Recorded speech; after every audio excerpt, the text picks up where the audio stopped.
Detroit é uma cidade acostumada a crimes, mas nada preparou seus moradores para a descoberta por trás de uma simples placa de carro. Baby Doll. Duas palavras aparentemente inofensivas, mas elas escondiam um segredo repulsivo, ligado a um rosto amigável e mãos assassinas. John Eric Armstrong era um nome respeitado, ex-marinheiro, medalhista, marido, pai. Mas por trás da aparência pacata, ele escondia uma sede de sangue que se espalhou por continentes.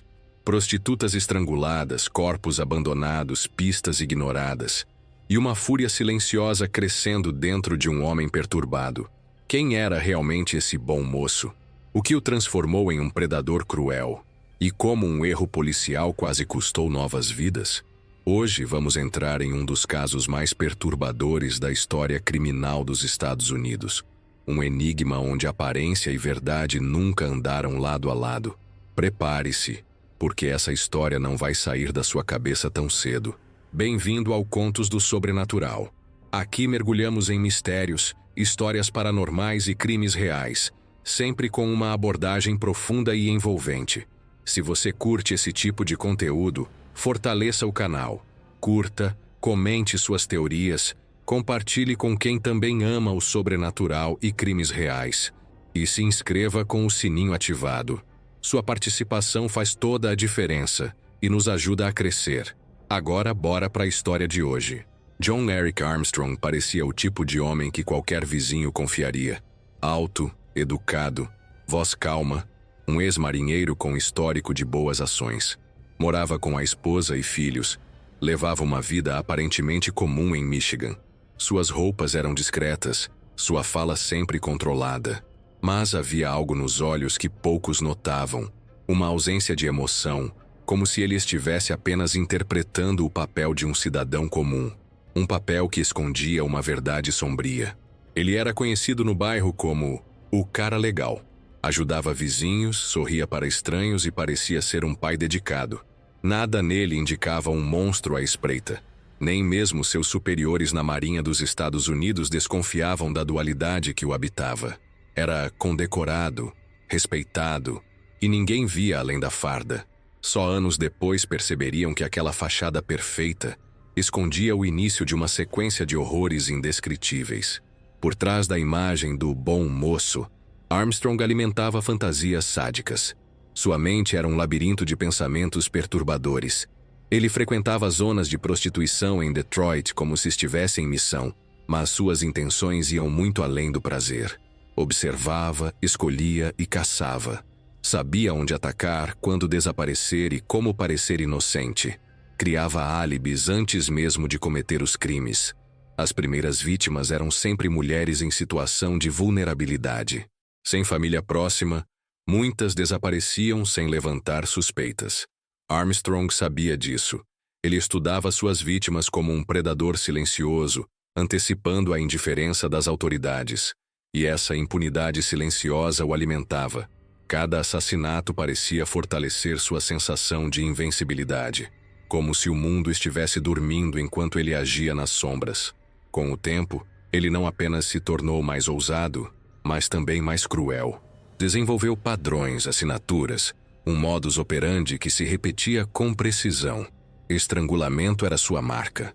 Os corpos abandonados eram posicionados de maneira específica, quase ritualística, mas a polícia demorava a conectar os casos. Detroit, sobrecarregada por crimes diários, falhava em perceber o fio invisível que unia os desaparecimentos. Aos olhos da vizinhança, John Eric Armstrong continuava sendo o vizinho tranquilo, mas por trás da porta de sua casa havia uma mente em ebulição. Dividido entre a máscara da normalidade e o instinto assassino que o consumia, ele caminhava por Detroit como uma bomba relógio silenciosa, e a cada novo ataque, o tempo corria, até que o inevitável começasse a emergir à superfície. Muito antes de Detroit, muito antes da Marinha, existia apenas uma criança.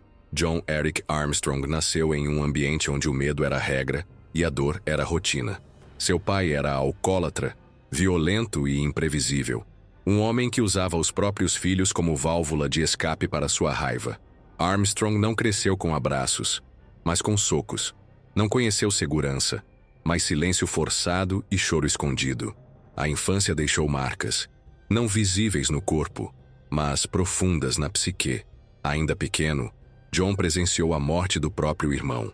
Uma perda trágica que, ao invés de gerar empatia na família, foi coberta por mais abusos e omissões. Ele tinha 7 anos quando tentou se matar pela primeira vez.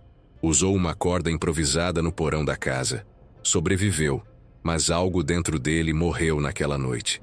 Um vazio começou a crescer, silencioso, e jamais foi tratado. Na escola, Armstrong era retraído, isolado. Evitava contato visual, reagia mal a toque físico. Professores diziam que ele vivia no próprio mundo. Aos 12 anos, já demonstrava sinais de desconexão emocional. Chegava a rir de coisas mórbidas enquanto olhava fixamente para o nada. Um colega contou que certa vez John afogou um gatinho, só para ver o que acontecia. A fronteira entre dor e prazer já estava se rompendo. Na adolescência, o padrão se agravou. Armstrong começou a se envolver com pequenos furtos, vandalismo e, mais tarde, abuso de álcool. Tinha explosões de raiva, mas depois voltava a ser calmo, como se nada tivesse acontecido. Esse comportamento duplo confundia os adultos. Para alguns era só um jovem problemático. Para outros, um garoto tentando lidar com traumas antigos. Mas ninguém via o que realmente se formava por trás dos olhos frios. Sem apoio psicológico e com um lar ainda dominado pelo medo, Armstrong buscou refúgio onde pôde. Alistou-se na Marinha dos Estados Unidos. Lá, encontrou regras, estrutura e anonimato. Passou a vida inteira fingindo ser outra pessoa. E ali, isso era um trunfo. Ele era treinado para obedecer, sorrir, marchar, tudo sem revelar o que se passava por dentro. A farda não curava as feridas, apenas as cobria melhor. A infância de John Eric Armstrong não é desculpa, mas talvez seja o primeiro elo de uma corrente de horrores. Um menino negligenciado, maltratado, ignorado, que cresceu em silêncio até se tornar um homem monstruoso, e ninguém percebeu a transformação. Ou pior, perceberam e fingiram não ver, porque monstros assim não nascem da noite para o dia. Eles são moldados na escuridão, lentamente. Quando entrou para a Marinha dos Estados Unidos, John Eric Armstrong viu uma nova oportunidade: apagar o passado. Ali, ninguém o conhecia. Ninguém sabia do pai agressivo, da tentativa de suicídio, nem do menino traumatizado que havia sido. Começou como recruta comum, mas logo se destacou. Era disciplinado, prestativo, atento aos detalhes. Ganhou medalhas, elogios e foi promovido. Aos olhos dos superiores, era o retrato de um soldado exemplar. Dentro dos navios, ele aprendeu a esconder emoções com ainda mais eficiência. Vestia a farda com orgulho e a usava como escudo. Tornou-se um homem confiável para os colegas e um modelo para os mais novos. Em cada missão internacional, Armstrong acumulava respeito e silêncio. Mas, longe da tripulação, seu comportamento mudava. Passava noites vagando por distritos vermelhos, em busca de algo mais do que companhia, em busca de controle. Casou-se jovem em meio a essa fase de estabilidade aparente. Teve filhos, montou uma família, postava fotos sorrindo em festas, em cerimônias militares. Parecia realizado, mas bastava olhar com atenção para notar a rigidez nos ombros, o olhar vago, o toque ausente. Dentro de casa não era violento, era ausente. E esse silêncio, por vezes, era ainda mais assustador do que qualquer grito. Enquanto fazia escalas por países como Tailândia, Hong Kong e Singapura, Armstrong acumulava mais do que carimbos no passaporte. Acumulava histórias mal contadas, rastros apagados e nomes que desapareciam, prostitutas que sumiam misteriosamente após ele visitá-las. Mas os registros eram escassos. Os corpos às vezes nem apareciam, e a Marinha não fazia perguntas que ele não quisesse responder. De volta aos Estados Unidos, John foi transferido para uma base em Michigan. Sua imagem continuava intacta. O bom soldado, o bom marido, o bom pai. Visitava a igreja com a família, cumprimentava vizinhos, limpava o quintal aos domingos, mas à noite voltava a andar por ruas escuras. Seus alvos eram sempre os mesmos: Mulheres vulneráveis, esquecidas pela sociedade. E ali, sob a fachada de homem comum, o predador agia com frieza cirúrgica. A carreira militar não curou seus traumas, apenas os disfarçou. E talvez, sem querer, tenha lhe dado as ferramentas perfeitas para matar. Planejamento, disciplina, controle emocional e um passaporte para o anonimato. A Marinha o moldou como soldado, mas quem moldou o monstro já havia começado muito antes. Nos becos de Detroit, entre luzes fracas e esquinas esquecidas, John Eric Armstrong começou a agir com mais ousadia. As primeiras vítimas surgiram em silêncio. Prostitutas que sumiam sem deixar vestígios. Mulheres que a sociedade ignorava e que a polícia raramente procurava com urgência. Era o cenário perfeito para um predador. Ele sabia disso e usava essa invisibilidade como arma. Entre os anos 1992 e 1999, dezenas de mulheres desapareceram em padrões semelhantes. Muitas foram encontradas mortas, estranguladas com marcas de luta. Mas não havia alarde. A polícia de Detroit, sobrecarregada, registrava os casos como crimes isolados. Faltava conexão, investimento, interesse. Armstrong se aproveitava dessa lentidão. E quanto mais tempo passava impune, mais seguro ele se sentia. Em sua mente doentia, cada crime era uma reafirmação de poder. Ele observava os noticiários, lia os jornais, buscava nomes que nunca apareciam. Algumas das vítimas não tinham sequer identidades confirmadas. Outras eram enterradas como indigentes. Para Armstrong, aquilo era combustível. Se ninguém se importava com elas em vida, por que se importariam com suas mortes? Esse pensamento alimentava seu desprezo. Enquanto isso, pequenas pistas começaram a surgir. Um padrão de estrangulamento, roupas dobradas de maneira ritualística, marcas de pneus semelhantes nas cenas do crime. Mas cada vez que uma pista se apresentava, ela se perdia em relatórios mal arquivados, investigações mal conduzidas e mudanças de delegados. Armstrong seguia livre, como uma sombra que ninguém conseguia nomear. Em determinado momento, uma sobrevivente o identificou. Ela escapou por pouco, ferida, traumatizada. Descreveu com detalhes o rosto, o carro, até a voz dele. Mas o boletim de ocorrência se perdeu na burocracia. Não houve investigação profunda. A palavra de uma prostituta contra a de um ex-marinheiro respeitado não era suficiente. E assim, mais uma vez, a justiça falhava e ele matava de novo. Detroit começava a sangrar, mas poucos viam. As autoridades estavam cegas pela rotina, anestesiadas pelo volume de casos, e enquanto isso, o nome John Eric Armstrong permanecia fora de qualquer lista de suspeitos. Até aquele momento, ele era invisível. Mas invisibilidade tem prazo de validade. Em janeiro de 2000, algo inesperado aconteceu. O próprio John Eric Armstrong ligou para a polícia. Disse ter encontrado o corpo de uma mulher em uma trilha perto de uma ferrovia em Detroit. Parecia preocupado, até prestativo. Quando os policiais chegaram, ele já havia marcado o local exato com uma fita improvisada. Falava com clareza, como se quisesse ajudar, mas havia algo estranho. Nenhum cidadão comum age com tanta precisão, a não ser que já saiba o que vai encontrar.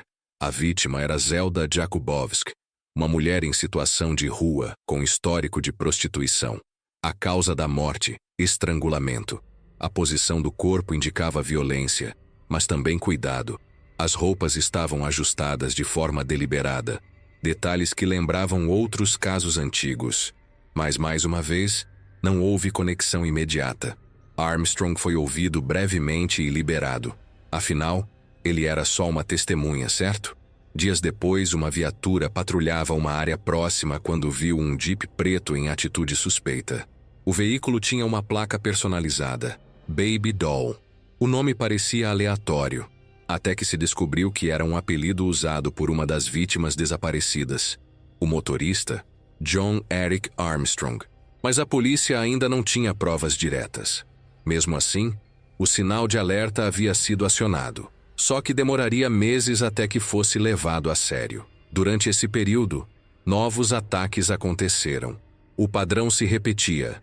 mulheres vulneráveis, estrangulamento, descarte do corpo em locais de difícil acesso. E enquanto isso, Armstrong continuava circulando livremente. Dava entrevistas, aparecia em eventos comunitários, visitava a base naval onde ainda mantinha contatos. Era quase cômico, se não fosse trágico. O assassino estava à vista de todos, mas ninguém realmente o via. As evidências cresciam lentamente. Relatos de sobreviventes, registros de ligações, movimentações em zonas de prostituição. Mas nada era suficiente para prender um homem com aparência de bom cidadão. A polícia de Detroit hesitava. Faltava coragem? Recursos? Ou seria apenas mais um caso de negligência institucional? Enquanto decidiam, mais vidas se perdiam. Foi apenas após o quinto corpo encontrado em circunstâncias semelhantes que os investigadores começaram a ligar os pontos. A placa Baby Doll, antes vista como curiosidade, virou peça-chave. O nome de Armstrong começou a surgir nos bastidores da investigação. Finalmente alguém resolveu seguir a trilha, mas o atraso já havia custado caro demais. Abril de 2000. O cerco começava a se fechar. A polícia de Detroit, pressionada por uma sequência de assassinatos e pelas crescentes denúncias, decidiu agir. Amostras de DNA colhidas nas vítimas anteriores foram reanalisadas. A tecnologia forense, até então negligenciada, trouxe uma revelação estarrecedora. O perfil genético coincidia com o de John Eric Armstrong. Não havia mais dúvidas. O bom moço havia deixado rastros, e agora eles gritavam. A prisão ocorreu sem resistência. Armstrong foi detido em sua casa, no subúrbio de Michigan, diante da esposa e dos filhos. No momento da abordagem, parecia calmo, quase alheio. Os policiais relataram que ele não perguntou o motivo da prisão, como se já soubesse. A residência estava limpa, mas fria. Dentro do porta-luvas do Jeep Baby Doll, encontraram preservativos, cordas e um mapa com marcações feitas à mão. Cada ponto correspondia a uma vítima. Durante o interrogatório, Armstrong manteve o olhar fixo, as mãos sobre a mesa. Não negou de imediato. Apenas dizia frases curtas. Não me lembro. Estava bêbado. Ela quis assim. Mas conforme os agentes pressionavam, os detalhes começaram a emergir. Ele descreveu cenas com precisão perturbadora. A cor das roupas, os sons que ouvia enquanto matava, a forma como deixava os corpos. Frieza absoluta, como se estivesse descrevendo uma tarefa qualquer. As vítimas confirmadas até então eram 5, mas outras 12 estavam sob investigação. Entre elas, nomes como Rosemarie Fell, Robin Brown e Natasha Olenzak. Todas mulheres com histórias trágicas, agora conectadas por um fio comum. Armstrong. 2 testemunhas sobreviventes, Kelly Jean Hood e Monica Johnson, também prestaram depoimentos. Suas palavras foram decisivas. Descreveram o mesmo modus operandi, a mesma brutalidade e o mesmo olhar vazio. O julgamento foi longo. A defesa tentou sustentar a tese de insanidade. Argumentou que Armstrong sofria de distúrbios mentais graves, resultantes de traumas de infância e experiências na Marinha. Mas o júri não se comoveu. As provas físicas eram incontestáveis, os depoimentos devastadores. Ao final, ele foi condenado à prisão perpétua sem possibilidade de condicional. 2 vezes, em 2 tribunais diferentes. John Eric Armstrong, que por quase uma década caminhou livre entre inocentes, finalmente estava trancado. Mas o estrago que deixou jamais seria completamente apagado. E, para muitas famílias, a justiça veio tarde demais. Ele agora ocupava uma cela fria, onde o silêncio, que sempre foi seu aliado, passou a ser sua única companhia. Durante sua trajetória na Marinha dos Estados Unidos, John Eric Armstrong visitou mais de uma dezena de países.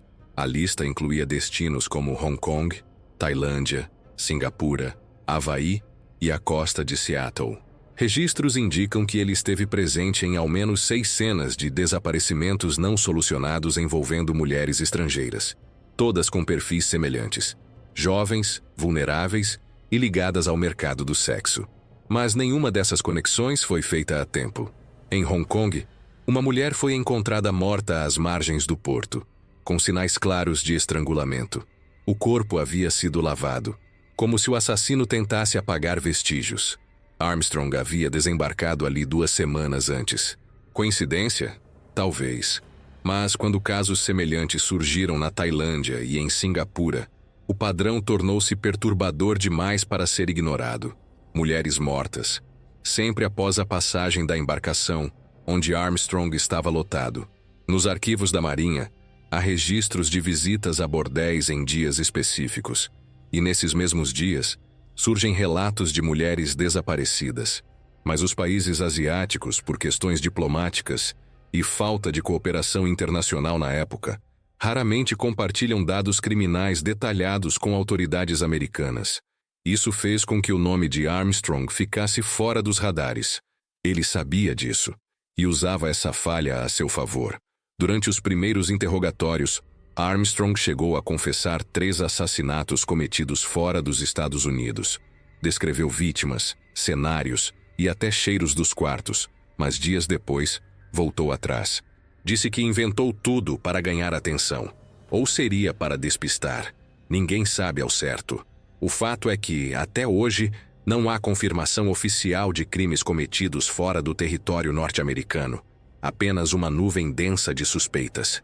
Agentes do Departamento de Polícia de Michigan e investigadores federais chegaram a montar um dossiê com rotas navais, datas de desaparecimento e relatórios locais. O objetivo era identificar possíveis correspondências. Mas a maioria dos arquivos era escassa, ou já havia sido descartada pelos países de origem. Muitos dos casos nem sequer tinham laudos detalhados. Um silêncio conveniente ou um acobertamento involuntário. O mistério permanece.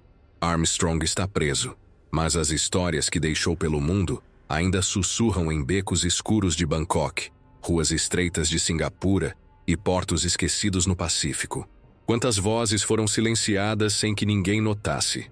Quantos corpos ficaram sem nome, sem história, apenas como fantasmas presos a um passado que ninguém se atreve a investigar? Essas perguntas ainda esperam por respostas. Durante os interrogatórios, os investigadores perguntaram repetidamente: por quê? O que poderia levar um homem com carreira, família e respeito social a se tornar um assassino cruel? A resposta veio em um sussurro quase infantil: ela me deixou. Armstrong se referia a uma antiga namorada dos tempos de juventude. Uma mulher que, segundo ele, o abandonou por se envolver com prostituição. Esse episódio, aparentemente banal, teria sido a faísca para o que ele chamou de raiva eterna. Segundo Armstrong, cada vítima representava uma espécie de vingança simbólica. Em sua mente distorcida, ele não estava apenas matando mulheres, estava matando ela, repetidamente. Era um ciclo doentio, impulsionado por rejeição, humilhação e obsessão. Ele passou a associar todas as mulheres que trabalhavam com sexo à traição que sentiu no passado. O resultado? Um ritual macabro, onde cada crime era uma catarse pessoal. Os promotores classificaram sua motivação como torpe, narcisista e profundamente patológica. Tentaram traçar um perfil psiquiátrico completo. Foram usados termos como transtorno de personalidade antissocial, narcisismo extremo e dissociação emocional. Havia também indícios de prazer sexual vinculado ao sofrimento alheio, um padrão que se aproximava perigosamente da necrofilia. Mas Armstrong se esquivava dessas análises, preferindo frases vagas como "elas me faziam lembrar dela". A defesa, por sua vez, construiu uma narrativa centrada na insanidade. Apontaram os traumas da infância, as tentativas de suicídio, o histórico familiar. Alegaram que ele agia em estado de automatismo psicológico, sem plena consciência. Apresentaram laudos, testemunhos de peritos, e tentaram pintar Armstrong como um homem mentalmente colapsado. Mas as ações metódicas, os planejamentos e a frieza dos relatos minaram essa versão. O júri não se comoveu. Para eles, Armstrong não era insano. Era sádico, frio e absolutamente consciente de suas escolhas. Planejava cada ataque, limpava rastros, manipulava discursos. Isso não era delírio, era cálculo. A motivação, por mais absurda que parecesse, era clara. Ele se sentia traído e escolheu descontar sua dor nos corpos errados, repetidas vezes, sem remorso. A revelação de sua motivação deixou a opinião pública ainda mais abalada. Não era um impulso descontrolado, era uma vingança emocional contínua, sustentada por anos. E talvez esse seja o aspecto mais perturbador de toda a história. O fato de que alguém pode justificar o mal mais absoluto com algo tão pequeno quanto um coração partido. Após a condenação de John Eric Armstrong, a história não morreu nos arquivos da justiça. Pelo contrário, ela se espalhou. O caso virou tema de livros, documentários e investigações jornalísticas aprofundadas. Um dos mais impactantes foi um livro publicado com a colaboração direta de Gerald Cliff, o então chefe da polícia de Michigan. O título causou controvérsia, mas o conteúdo era inegavelmente poderoso. Um mergulho frio, brutal e necessário no perfil do assassino. O livro trouxe à tona depoimentos inéditos de sobreviventes como Kelly Jean Hood e Monica Johnson, mulheres que escaparam por segundos de uma morte certa. Relataram os cheiros do carro, o olhar de Armstrong, os gritos abafados contra o volante. Suas vozes, antes ignoradas, ganharam espaço e relevância. Cada frase escrita era uma denúncia, e também uma tentativa de cura. Era a primeira vez que alguém ouvia suas histórias com a seriedade merecida. Familiares de vítimas também participaram do projeto. Falaram sobre a dor de enterrar alguém sem respostas, sobre a frustração com a polícia e sobre o impacto que o nome Baby Doll passou a causar. O símbolo, antes apenas uma placa de carro, virou o estigma de uma ferida aberta.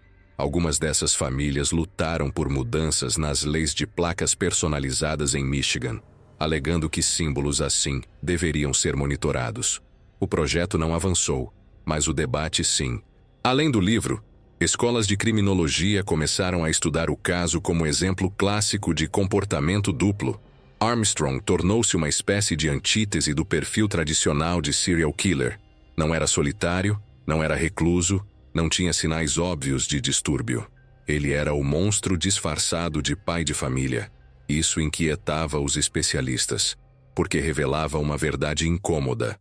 Nem todo predador se esconde nas sombras. Às vezes, ele se senta à mesa com você. Em produções audiovisuais, o caso apareceu em episódios de séries como Killer Instinct e Born to Kill, sempre com foco no contraste entre a imagem pública e a natureza oculta. As dramatizações buscavam reproduzir não apenas os crimes, mas a sensação de impotência da cidade diante do assassino invisível. Detroit, marcada por décadas de violência, encontrava em Armstrong um símbolo do que acontece quando a dor passa despercebida por tempo demais. Hoje, mais de 2 décadas depois da prisão, o nome John Eric Armstrong ainda causa calafrios.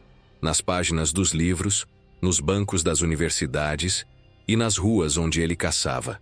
Seu legado é de horror, mas também de alerta, para que a próxima placa Baby Doll não seja ignorada, para que nenhuma voz vulnerável seja silenciada, e para que monstros disfarçados jamais passem despercebidos novamente.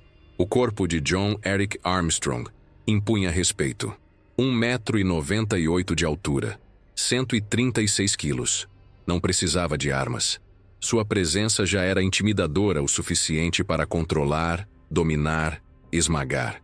Muitas vítimas sobreviventes relataram o mesmo detalhe. Sentiram-se pequenas, indefesas, presas entre as mãos de um gigante sem alma. Para elas, o peso não era apenas físico, era psicológico.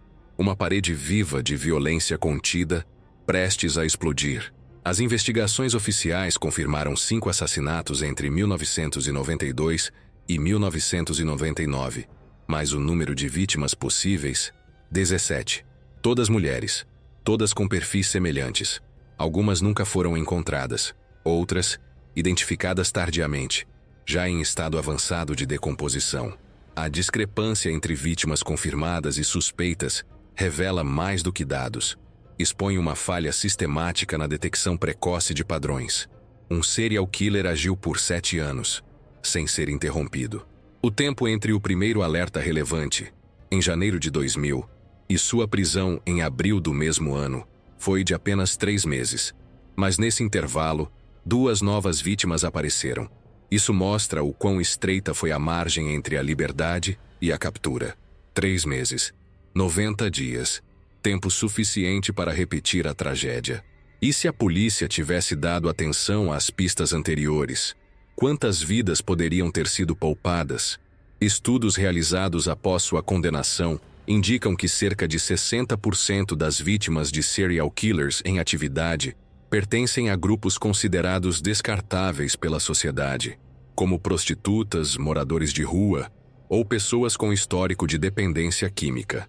Armstrong conhecia esse padrão e explorava essa invisibilidade como se fosse um recurso. Seus alvos não eram aleatórios. Eles eram estrategicamente ignorados por todos, menos por ele. O veículo utilizado em muitos dos ataques, o Jeep com a placa personalizada Baby Doll, tornou-se símbolo macabro do caso. Especialistas em criminologia defendem que esse tipo de assinatura visual representa um comportamento narcisista. Armstrong queria ser notado, mas apenas até certo ponto. Ele provocava, deixava migalhas, testava os limites da autoridade. O carro era mais do que um meio de transporte. Era parte do ritual. O caso John Eric Armstrong se transformou em estatística. Mas por trás de cada número, há uma história interrompida, um grito calado, uma ausência que jamais será preenchida. Ele está preso, mas os dados que deixou, seu legado numérico de horror, ainda ecoam em relatórios, em aulas de criminologia, em noites mal dormidas de quem sobreviveu. Porque, às vezes, os números gritam mais do que as palavras. John Eric Armstrong caminhava entre nós como um homem comum, fardado de normalidade, escondia nos gestos cotidianos a mente de um predador silencioso. Sua história não é apenas sobre mortes, é sobre ausência de alerta, desprezo por vidas consideradas descartáveis e uma sociedade que ainda falha em ouvir os sussurros antes que virem gritos. Quantos outros Baby Dolls circulam por aí? Quantos disfarces ainda permanecem intactos sob a cortina da aparência? Talvez o maior terror seja esse. O mal nem sempre chega com olhos vermelhos e dentes à mostra. Às vezes ele sorri, aperta sua mão e depois desaparece na noite. Esse caso nos força a refletir sobre o silêncio que permitimos, sobre os rostos que ignoramos e sobre as histórias que custamos a contar. Porque enquanto houver vítimas que não importam, haverá monstros que se sentem à vontade para agir. Que o nome John Eric Armstrong nunca seja esquecido, não para glorificá-lo, mas para lembrar que o perigo real, o mais perverso, é o que não parece perigoso à primeira vista. E você conhece alguém que nunca pareceu realmente estar ali? Alguém que carrega um vazio por trás do olhar? Talvez valha a pena observar de novo, e com mais atenção.